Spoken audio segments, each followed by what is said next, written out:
10th के physics का ये लास्ट टॉपिक है, रिफ्लेक्शन ऑफ लाइट। नहीं, इसके बाद एक तो हम छोड़े हैं, साबित करें कि 1/u प्लस 1/v बराबर 1/f। इसमें तुम लोग को समरूप त्रिभुज का ज्ञान चाहिए, इसको लास्ट में बतलाएंगे। इसके बाद हम मैथमेटिकल प्रॉब्लम्स चालू करेंगे, अवतल दर्पण और उत्तल दर्पण पर आधारित हिसाब। तो फिलहाल तुम लोग को मान करके चलना होगा, हिसाब जो चालू होगा ना तो फार्मूला को फिलहाल मान करके चलना होगा, जो 1/u प्लस 1/v बराबर 1/f होता है।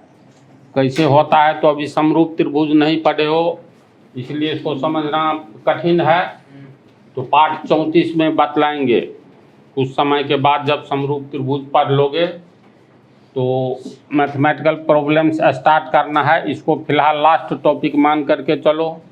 तो आवर्धन के बारे में तो बतला ही दिए थे। आवर्धन वास्तव में प्रति आवर्धन को मैग्निफिकेशन को m से सूचित किया जाता है और प्रतिबिंब की ऊंचाई बटा बिंब की ऊंचाई, ये फार्मूला होता है।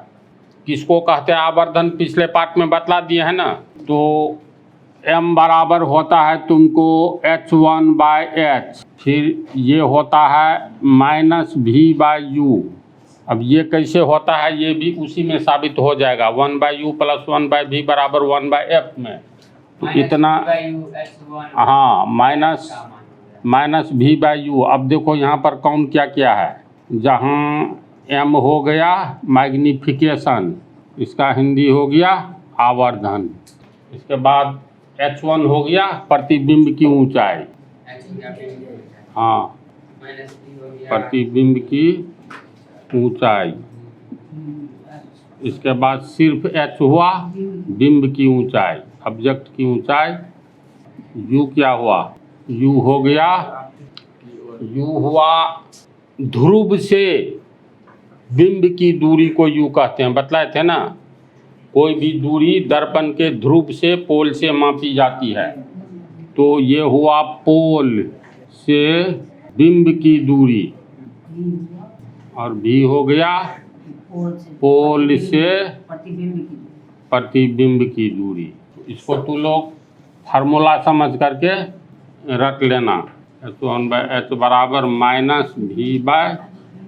ये हो गया तुम लोग का फार्मूला। अब क्वेश्चन में है, आवर्धन के मान में धनात्मक एवं ऋणात्मक चिन्ह का क्या अर्थ है। तो आवर्धन जो बतलाए हैं, तो इससे पहले तुम लोग को चिन्ह परिपाटी बतलाए हैं ना। जैसे मान लो ये अवतल दर्पण है, तो मिडिल पॉइंट हो गया पोल, यहाँ पर मान लो सेंटर है और यहाँ पर फोकस है। तो h1 ये तो प्रतिबिंब हुआ, तो प्रतिबिंब कहाँ बनेगा यह निर्भर करता है, तू लोग इसमें बिंब कहाँ रखोगे इस पर निर्भर करता है जो प्रतिबिंब कहाँ बनेगा। कनकेव मिरर यानी अवतल दर्पण में दोनों तरह का प्रतिबिंब बनता है। ये काल्पनिक आभासी प्रतिबिंब भी बनता है और वास्तविक प्रतिबिंब भी बनता है। जैसे बतलाए थे ना, बड़े बड़े सैलून में अवतल दर्पण का उपयोग होता है।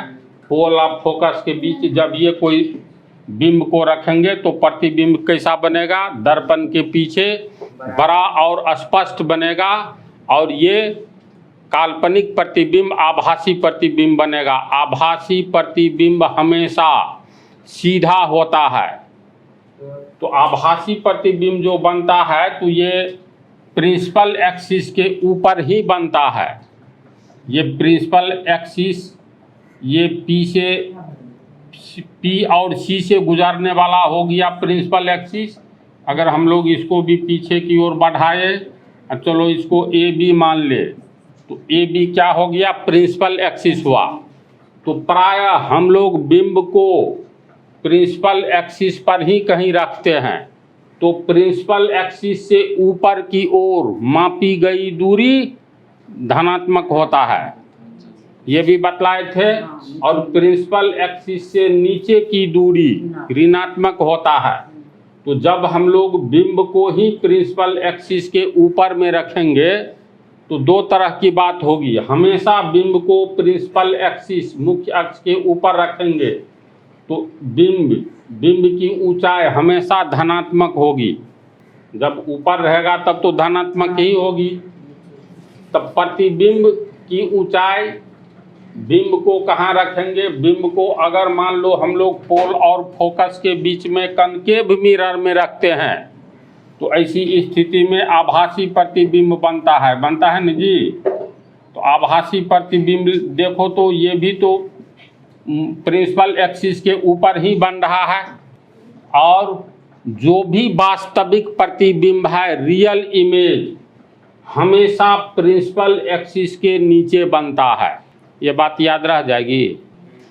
मतलब वर्चुअल इमेज अवतल दर्पण में ही बनता है, उत्तल दर्पण में, कन्वेक्स मिरर में कभी भी वास्तविक प्रतिबिंब बनता ही नहीं है।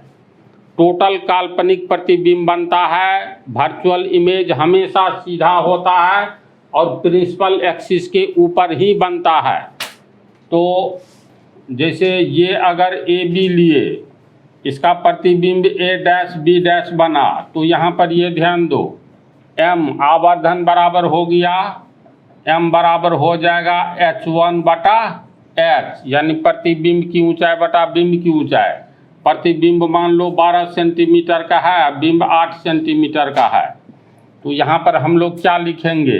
h1 मुख्य अक्ष के ऊपर प्लस होता है, तो यहाँ प्लस कितना ऊंचा है? 12 सेंटीमीटर, तो 12 cm बटा माइनस कैसे होगा? ये भी तो मुख्य अक्ष के ऊपर है, ये भी होगा प्लस 8 cm, है ना। cm कट जाएगा, ओनली आवर्धन में अंक रहता है।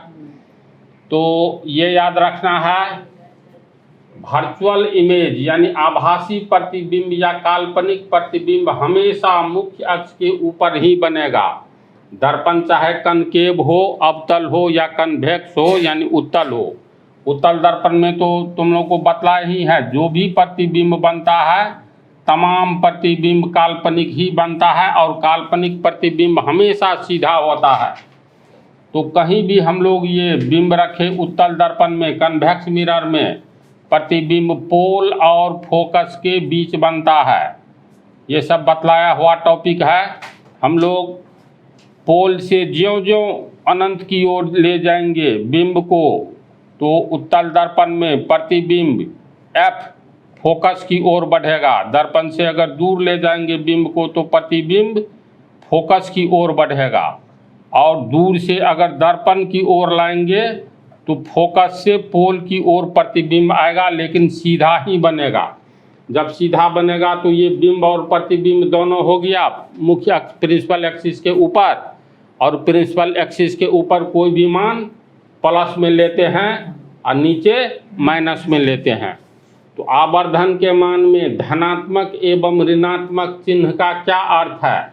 तो आवर्धन का रिजल्ट अगर मान लो धनात्मक आया, m का मान धनात्मक आएगा, फाइनली इसका मान आया ना, इसी को देखो काट करके, तो ये 1.5 आएगा, प्लस में आया, तो m का मान प्लस में आया। तो इसका क्या अर्थ है? इसका अर्थ है प्रतिबिंब मुख्य अक्ष के ऊपर बन रहा है।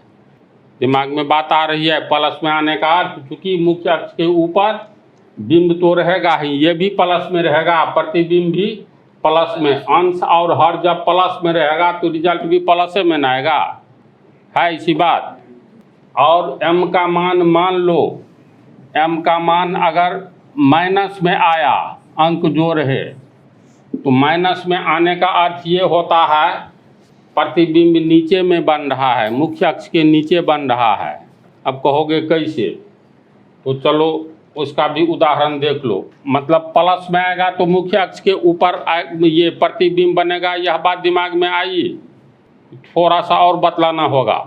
नहीं ना, चूँकि अंश भी होगा प्लस में, हर भी होगा प्लस में, तो किसी भी भिन्न में m बराबर h1 बटा h है, तो यहाँ ऊपर वाला भी प्लस में ही वैल्यू रहेगा, नीचे वाला का भी प्लस में ही वैल्यू रहेगा। अंक जो आवे तो प्लस प्लस को काटोगे तो प्लस न होगा, plus plus plus, final result plus में ही आएगा।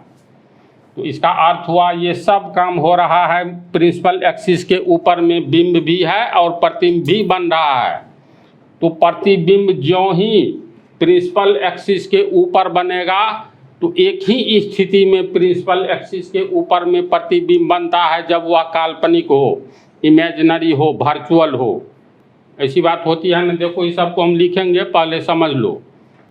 जब ये रिजल्ट आएगा माइनस में, कब रिजल्ट आएगा? यहाँ पर कोई भी चीज वास्तविक, हाँ देखो, जैसे H1 ये प्रतिबिंब हुआ, H का मान हमेशा बिंब प्रिंसिपल एक्सिस के ऊपर रहेगा ना। हाँ, H हमेशा धनात्मक रहेगा। ये फोकस है, ये सेंटर है। तो जैसे हम लोग सेंटर पर ही कोई वस्तु रखते हैं तो इसका प्रतिबिंब भी सेंटर पर बनता है, ठीक नीचे बनता है उल्टा। तो ये प्रिंसिपल एक्सिस के नीचे हो गया, ये 5 cm है तो ये भी 5 cm होगा। लेकिन लिखने के क्रम में ये बिंब की ऊंचाई है, ये बिंब की ऊंचाई नीचे में है, तो यहीं पर लिखना होगा H1 हो गया प्रतिबिंब की ऊंचाई, प्रिंसिपल एक्सिस से नीचे है।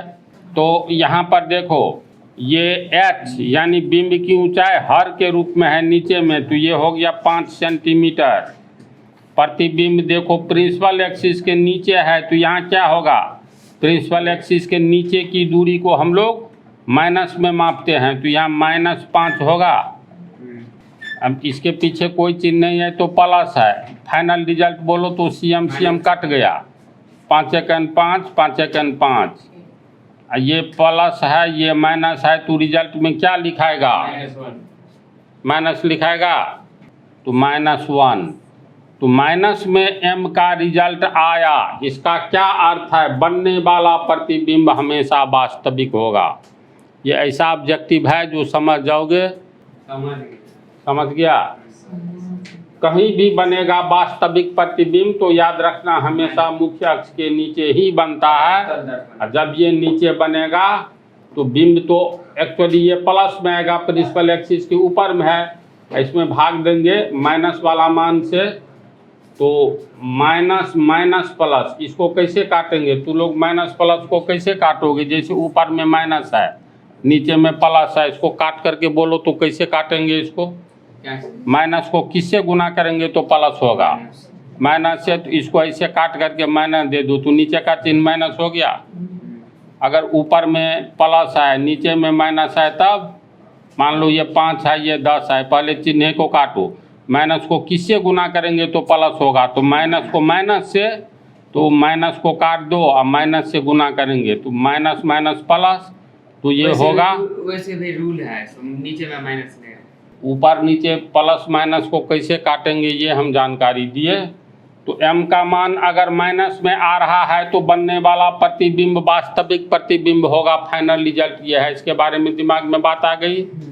तो इसका आंसर मिल गया ना। आवर्धन के मान में धनात्मक एवं ऋणात्मक चिन्ह का क्या अर्थ है? आवर्धन का मान अगर धनात्मक आता है तो बनने वाला प्रतिबिंब, आवर्धन के मान में धनात्मक और ऋणात्मक चिन्ह का अर्थ समझ गया? धनात्मक आने का एक ही अर्थ होगा, बनने वाला बिंब का प्रतिबिंब हमेशा आभासी होगा और मुख्य अक्ष के ऊपर होगा, प्रिंसिपल एक्सिस के ऊपर। अगर M का मान ऋणात्मक आया तो इसका अर्थ है हाँ, तो बनने वाला प्रतिबिंब रियल इमेज वास्तविक प्रतिबिंब होगा और वास्तविक प्रतिबिंब हमेशा प्रिंसिपल एक्सिस के नीचे बनता है, यानी प्रतिबिंब नीचे बन रहा है, इसीलिए M का मान ऋणात्मक है। तो इतनी बात समझ गया, इसको लिखा जाए। ये पूरा लिख दिए हैं, पढ़ने पर बिल्कुल स्पष्ट है, जो बतलाए हैं यही बात लिखी गई है, दिमाग में रखो। अब मैथमेटिकल प्रॉब्लम स्टार्ट होगा तो ये सब की जानकारी चाहिए, तब इजी हो जाएगा हिसाब।